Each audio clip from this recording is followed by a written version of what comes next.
Patungkol po sa sinasabi ni Mang Aral, ito po ay sa Old Testament. At kung atin pong papansinin, ang kanya pong mga sinasabi dito ay hindi po nalalayo sa mga pangyayari ngayon. Na kung saan, ang sabi nga, ang lahat ng tao ay pag wala ka sa ating Panginoon, hindi mo malalaman kung ano ang gagawin mo sa papupunta, kung ano ba, hindi mo alam kung anong mangyayari. Nasabi po dito ni Mangaral sa 1, chapter 1, verse 12, nasabi dito, ako ang mangaral, ako ang mangaral, ay naging hari ng Israel. Sinisiyasat ko ang pinag-aralang mabuti ang lahat ng bagay na sa buong mundo.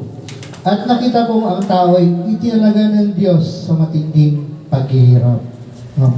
Pansinin po natin ito mga kapatid.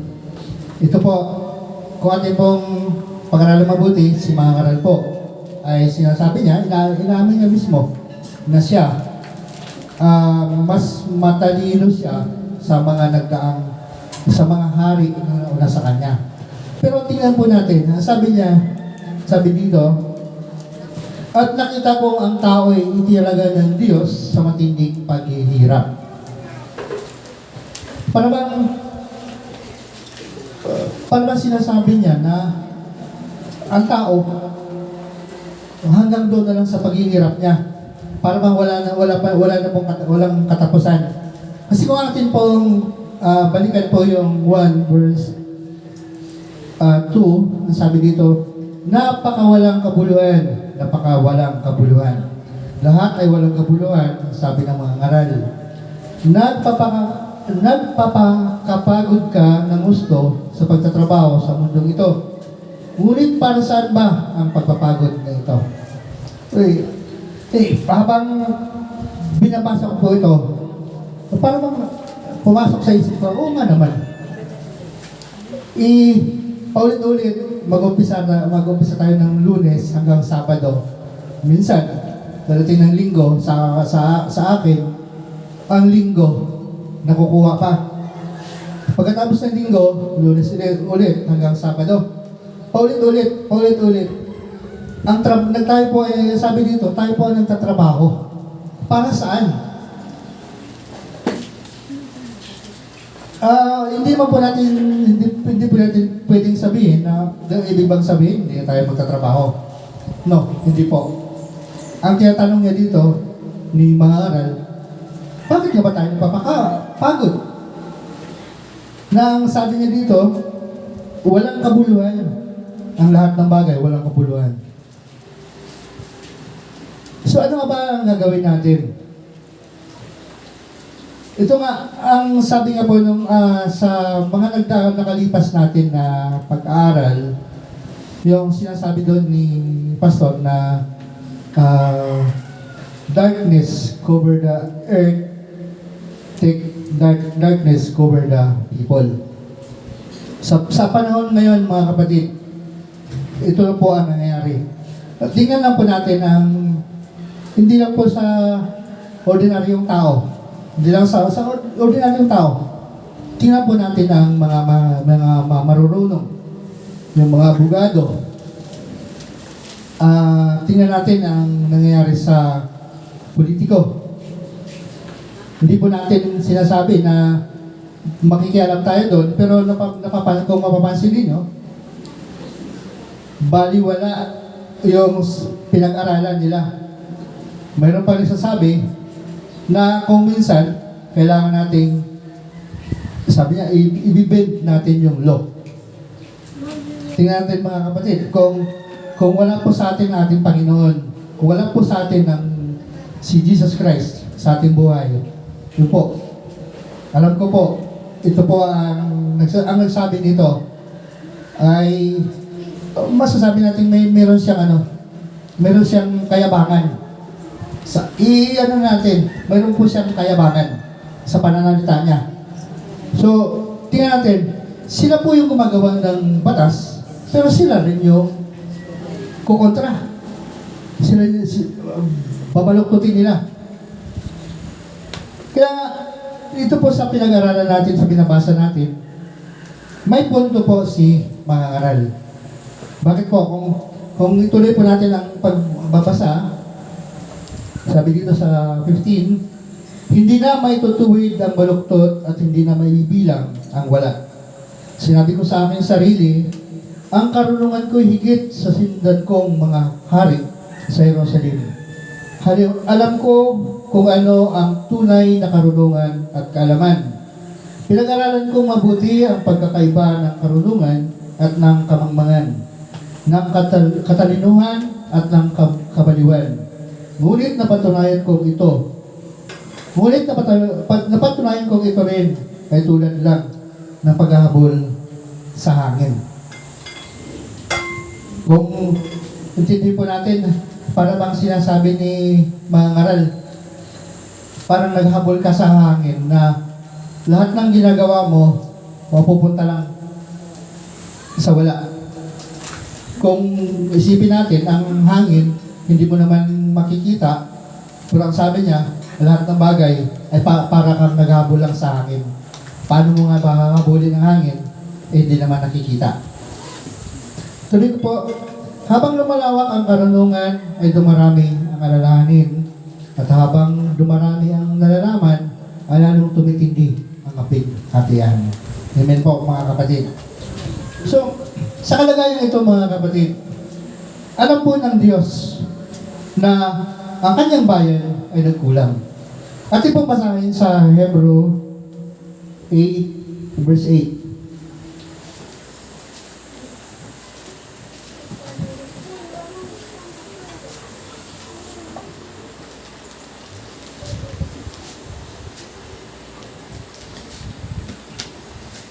Verse 8, sabi dito, ngunit nakita ng Diyos ang pagkukulang ng kanyang bayan, kaya't sinabi niya, darating ang mga araw, sabi ng Panginoon, nagagawa ako ng bagong tipan sa bayang Israel at bayang Juda.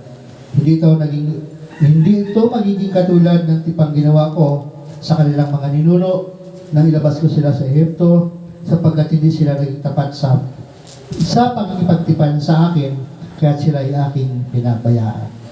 So kaya naman po pala, ang mga sinasabi ni mga ngaral, kaya nang sabi na kung nagpapakapagod tayo, napupunta lang sa baliwala rin ang pinagpapaguran natin. Mapupunta lang sa wala at para lang tayo naghabol sa hangin. Kaya, hindi po, alam po ng Diyos na ang tao po ay nagkulang. Dahil nga po, sa unang-una, sa ating pinag-aaralan, ang mga tao ay hindi po nakasunod sa kautusan. Kaya, ang ginawa natin Panginoong Diyos, ibinigay niya po yung kanyang bugtong anak upang ang mga tao po ay magkaroon po ng kung sino mang nanampalataya nga sa kay Kristo, magkaroon ng buhay na walang hanggan. Kaya, sa pagdating ni Jesus Christ, pagpasok po ng New Testament, ang pagtawag po, nagtawag po si Jesus Christ. Ang sabi niya sa Matthew 11 verse 20, lumapit kayo sa akin, lahat kayo, na nahihirapan. So, pasalamat tayo sa ating Panginoon. Dahil isa po tayo sa nakarinig sa pagtawag na ito ng ating Panginoon. Sa pagtawag niya, isa po tayo ang pumasok sa ating puso, sa ating isip, ang pagtatawag ng ating Panginoon sa bawat tao o sa buong mundo na ang tao, alam ng Diyos na ang tao ay sa Old Testament, hindi po, ang mga tao po ay hindi nakarating sa pinangako niyang kapahingahan. Kahit na si Moises, na siya pong nanguna sa Israel, pero hindi po siya nakarating sa kapahingahan. Kaya nga, Ang sabi nga dun sa ating binasa, muli, nagtakda ng isang panahon ng bagong tipan ng ating Panginoong Jesucristo para po doon sa mga hindi nakapasok at sa mga taong ipanganak or mga manampalataya sa Kanya. So ating pong buksan, ating pong pinag-aralan last Sunday o yung pinag-aralan pa natin sa mga nakaraan sa Isaiah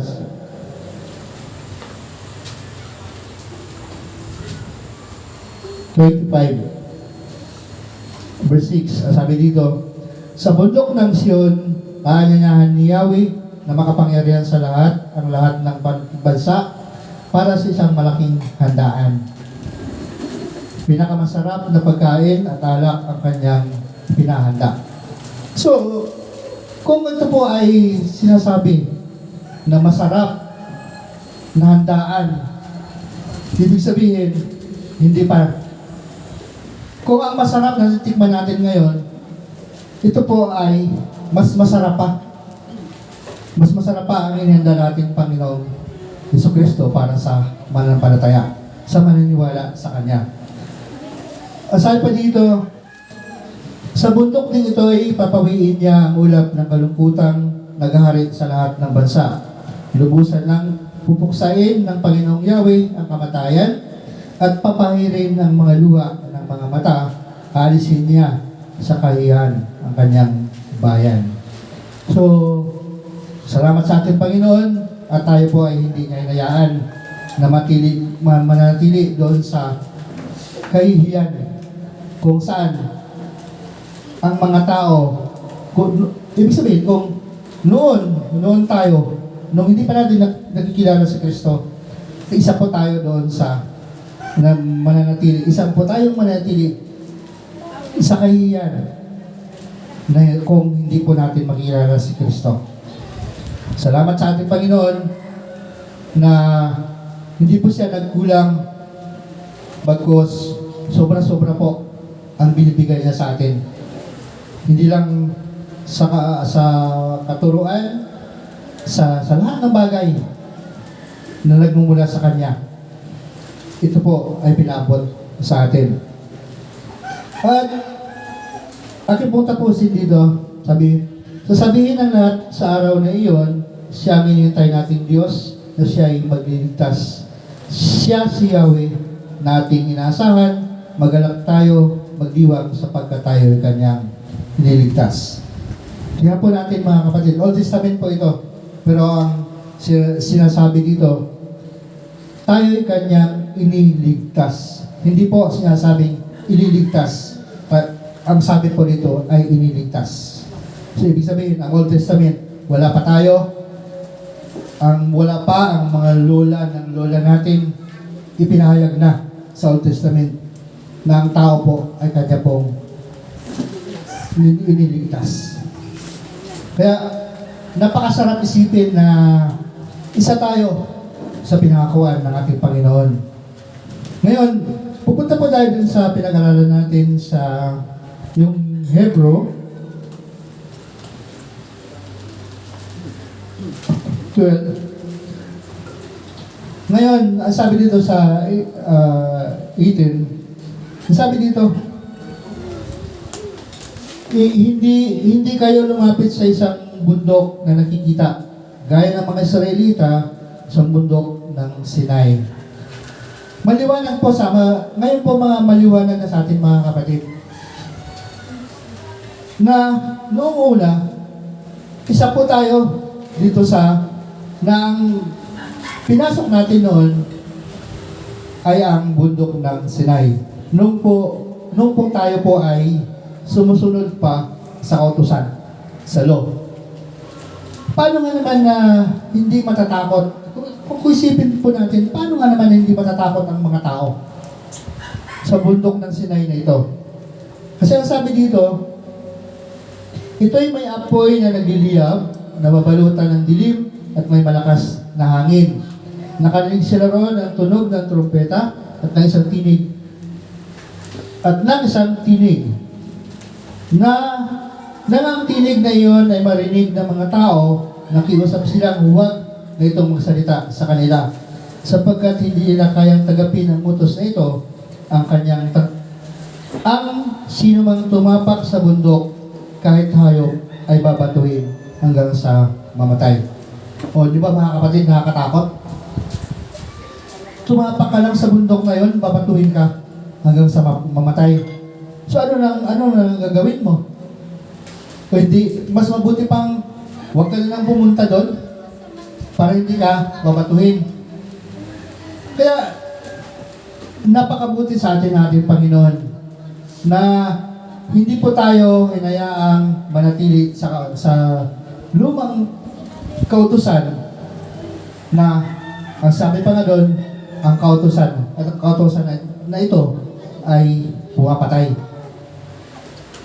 Ngayon, ang sabi sa 22, sa halip, ang nilapitan ninyo ay ang bundok ng Sion at ang lungsod ng Diyos na buhay, ang Jerusalem sa langit na kinoronan ng di mabilang ng mga anghel.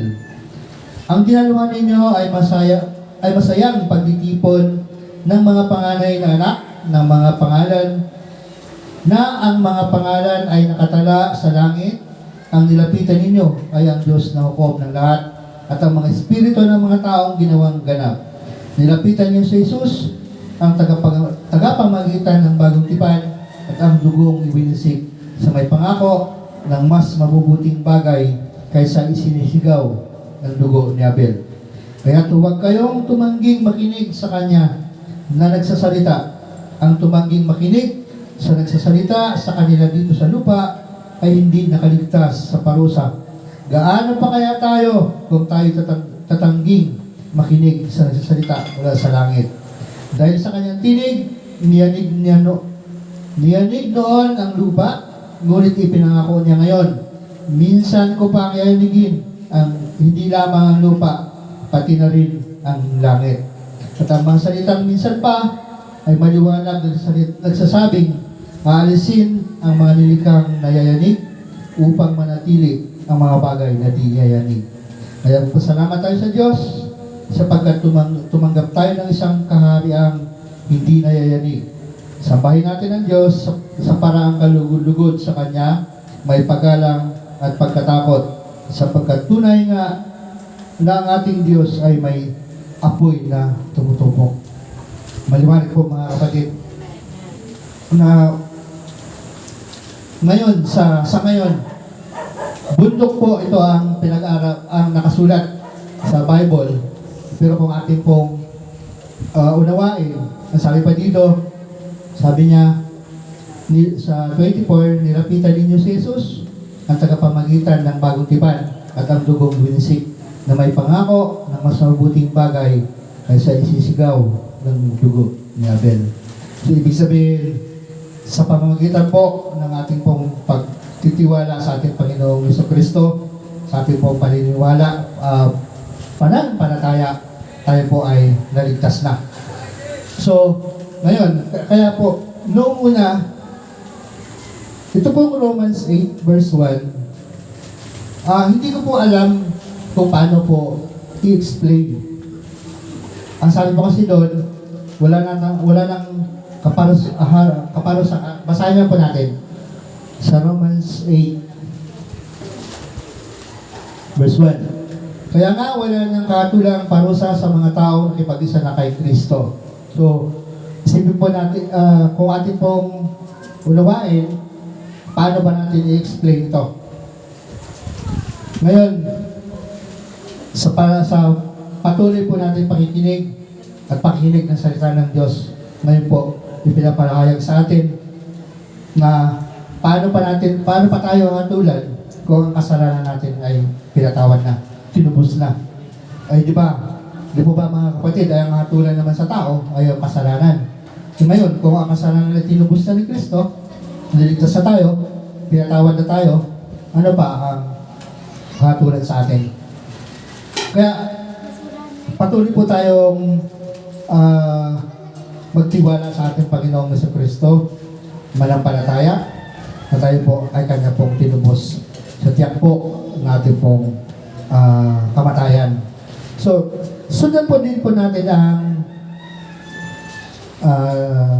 pahayag.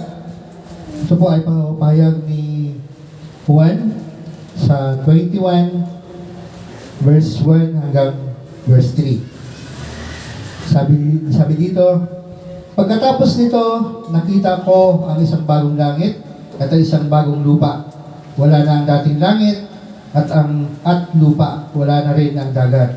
At nakita ko ang banal na lungsod ng bagong Jerusalem na bumababa mula sa langit, buhat sa Diyos. Gaya ng isang babaeng kakasal, siya'y nakabihis at nakahanda sa pagsalubong sa kanyang mapapangasawa. 3. Narinig ko ang isang malakas na tinig mula sa trono. Tingnan ninyo, ang tahanan ng Diyos ay nasa piling na ng mga tao. Maninirahan siyang kasama nila at sila ay magiging bayan niya. Diyos mismo ang makakapiling nila at siya ang magiging Diyos nila.